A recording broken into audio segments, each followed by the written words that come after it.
Hey guys, it's Saria. Welcome back to my channel and today's video is another ear tutorial, but it is a little bit special because it is Pocahontas inspired. Today is actually the anniversary of the day that Disney released Pocahontas. So one of my subscribers asked if I was going to maybe do an ear tutorial on today, and I was like, that's such a great idea. I should do that. So I do have a beautiful set of Pocahontas ears that were made for me by my friend Nicole, and I'm gonna pop those on now. So these are gorgeous. I love them, and because I have them, I've really not been like thinking to make Pocahontas ears, even though I love her so much. She's like top 3 princesses for me. So I made something a little bit different, and I actually made it for somebody else. So I decided to make a set of ears that were inspired by the song Colors of the Wind, because when I think of Pocahontas, I think of the scene where her hair is blowing in the wind and all the leaves are blowing around her, and I love the colors of that. So I decided to focus on that for these ears, and then the bow is inspired by her necklace. I hope you guys like this tutorial, and if you're looking for more Disney DIYs and tutorials, please subscribe to my channel. I make tons of them, and I love conversing with you guys in the comments. If you love Pocahontas, tell me what your favorite song is from the movie. Let's jump into the tutorial. So to make the leaves, I'm going to be using this silicone candy mold. I've actually done this for a theater project where I had to make a face mask, and it's a cool trick. So I'm basically putting hot glue into these. Now this is why you have to have a silicone one, because it can handle the heat and it dries perfectly. So you're literally just going to fill up the mold with hot glue, allow it to dry, and then these leaves will pop out and be ready to be painted. So I am only using the 3 smaller leaves in this mold, and I do have the mold that I bought in the description box below. It came in a 3-pack, but I did not check the sizing, and these 3 were really the only sizes that I could use for this particular project. So again, just filling it up with hot glue, and then make sure you allow it to dry. Also make sure that you really get your hot glue gun into the crevices. I do kind of lightly drop mine on the table a couple times. This can kind of get the bubbles out of it if it's got any air trapped in it. Make sure you fully allow it to dry. This one I did not, and you can see it sticking to my finger there. It's okay, I'm still able to use it. But next step is to start painting them. So the best way to paint these is to use nail polish. I am going to go ahead and refill the mold just so that I have more drying while I'm painting these two. But the colors that I'll be using are based off of an image that I will pop up on the screen right here. And I picked out a pink, a purple, and a orange, and then I also ended up using kind of a red orange that I went back for in my little nail polish stash. So the reason nail polish works really well for this is because 1, it's very thick, and 2, the little brush can really get into the crevices like you need it to, and you just have a lot better control over painting something so tiny. Obviously do this in a well-ventilated area because nail polish stinks.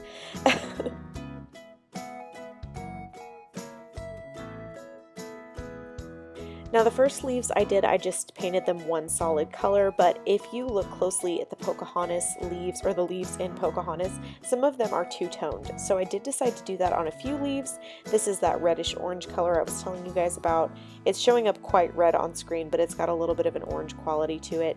I'm only painting half the leaf this color, and then I'm going to paint the other half of the leaf another color to kind of better emulate the leaves that are in Pocahontas. And then obviously you're just going to want to allow these to dry. It does not take very long. Again, that's a huge benefit to using nail polish instead of like acrylic paint or something like that. And make sure you get the edges, the back, and the little stem on the bottom. Now, for the actual ears, I'm using these wire rings. I got these in a pack for another project, so make sure you stay tuned because I have these linked in the description box below, and you will be able to use more of these in a future tutorial. But I liked that these were very sturdy rings. The hard part about these is that because they are perfect circles, they're a little bit more challenging to adhere. I do have other wire ear tutorials if you guys are beginners, or if you don't want to mess with this method. I have other ways of attaching wire ears that are a little bit more beginner friendly. But basically I just tacked it down with a little bit of hot glue. It is very floppy and not secure, so you cannot only do that. And then I'm taking some black ribbon that matches my headband, and I'm applying some hot glue to the ribbon, and then I'm very tightly wrapping it around, essentially creating a seat belt for my ear. So I'm applying a little bit of hot glue as I wrap this ribbon around. I have another tutorial coming out similar to this one, so yeah, I don't know why I said that, but I did. So, and I'm going to leave it in there. So yeah, stay tuned. Make sure you guys have subscribed and rung the notification bell for more ear tutorials, because who doesn't need more Mickey ears in their life? But basically, yes, use hot glue, add the ring, and then you're going to use the ribbon to reinforce it. Once you lay that ribbon down, these ears are really not budging. They do wiggle if you like pull on them, but I don't know why you would do that other than to check how secure they are. And then I'm doing the same thing to the other side. Oh, look! That's why I mentioned it, because those are the ears that you're going to be seeing a tutorial for. So little sneak preview for those of you who are watching all my videos. That's one of the new ear tutorials coming out. Be careful not to burn yourself on this part. I definitely got a little hot glue on my finger. So yeah, I just added the ear, and then I'm going to wrap around the ribbon. This might be one of the worst voiceovers I've ever done. I'm having way too much fun. I hope you guys are enjoying this. I'm going to stop talking for a few seconds now.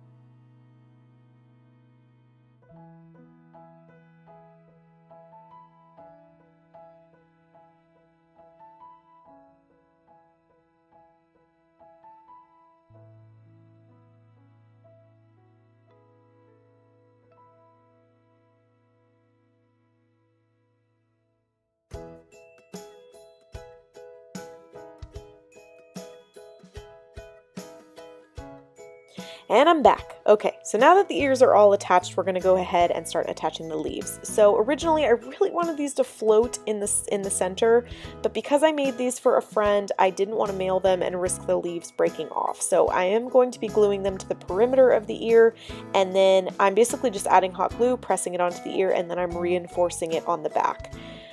So one con to this is that I do think this might bother some people, that the back you can see the hot glue.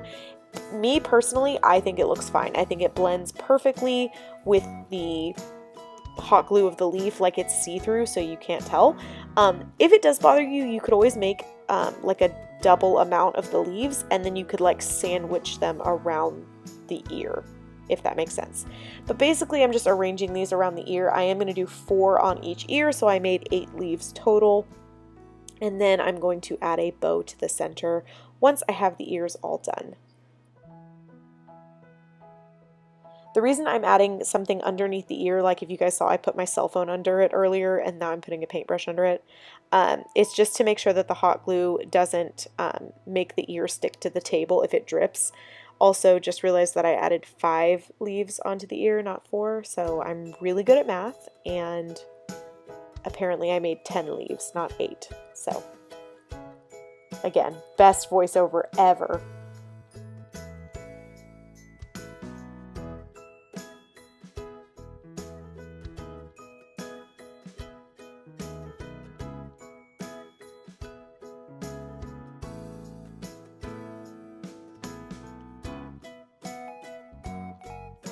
Now onto the bow. I could not find fabric like I wanted, so I will be using this Dollar Tree pillow that I got in a swap. If you guys want to check out the swap, I'll link it above, because why not? I am going to gut this pillow, so I am cutting it open to steal the fabric, because it is the exact turquoise, beautiful color that I wanted to remind us of Pocahontas' gorgeous necklace.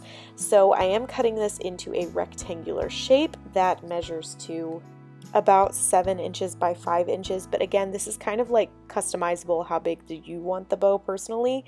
So I'm just kind of trying to even this out the best that I can. If you have a rotary blade and a mat, I would suggest using that because you can make it a lot more precise. But the reason I'm not super concerned with making it perfect is because I am going to be hemming the edges of this, which means any uneven spot I can just kind of pull in the direction that I need it to. So starting out again with the edges, I'm going to add a thin line of hot glue, and then I'll be folding over that edge to create a kind of a hem line so that this doesn't worry about fraying or anything like that, and it can kind of stand the test of time a little bit better. So just tapping down that fold into the hot glue, and I'm going to continue this all the way around the bow.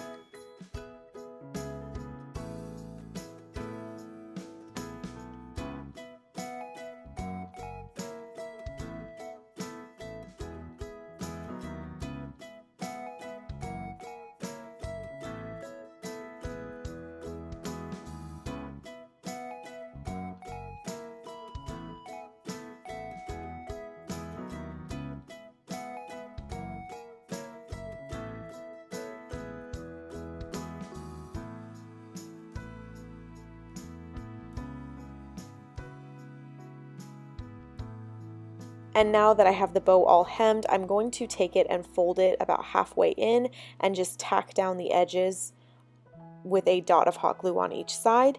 And then I'm going to do the same thing on the other side. So just a dot of hot glue in the corners is enough, and just tapping it down firmly with my finger. And that is going to create the first part of our bow.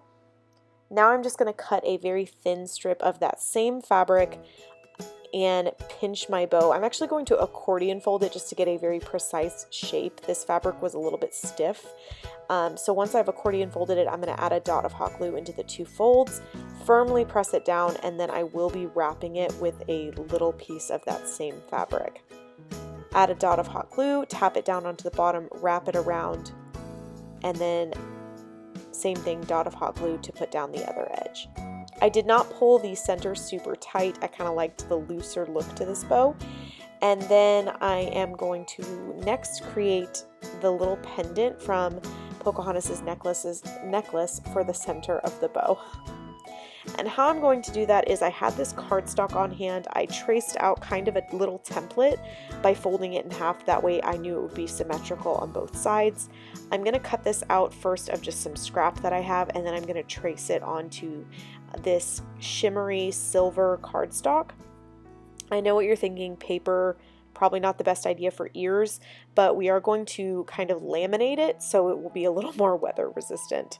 This is going to be the larger part of the necklace, so I'm cutting this one out first, and then I'm going to trace this larger silver one onto this glittery cardstock that I have, and this is going to be the inner center part of the pendant. So I'm just going to trace this out. I am going to cut it, which I know it's the same size as the larger one, and then I cut it down to make it a little bit smaller because her pendant has like this two-toned quality to it.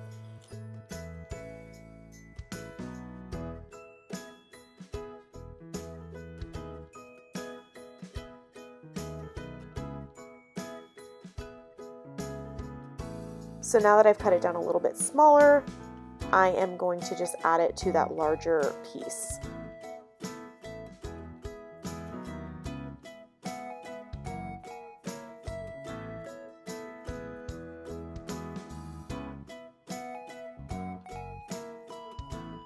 Next, for my so-called laminating, I am taking this hardcore packing tape and just cutting a piece of it, and then I'm going to place it on top of the pendant, lift it up, and then fold it over and close the tape. I'm being really careful around my edges to really press them down hard. This is going to kind of create a laminated effect where water can't really seep in there as easily. Now, obviously, if you get caught in a full torrential downpour, I cannot promise that this thing will last, but on the bright side, you can always just make another one and then replace it.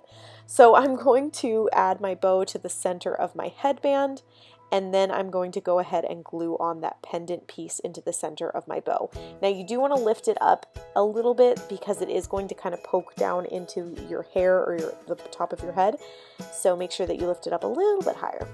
But that is basically it for this tutorial, guys. This super reminds me of Colors in the Wind. I hope you enjoyed this. Please let me know if you have any questions on this or future ear requests, and I will see you guys in my next video. Bye!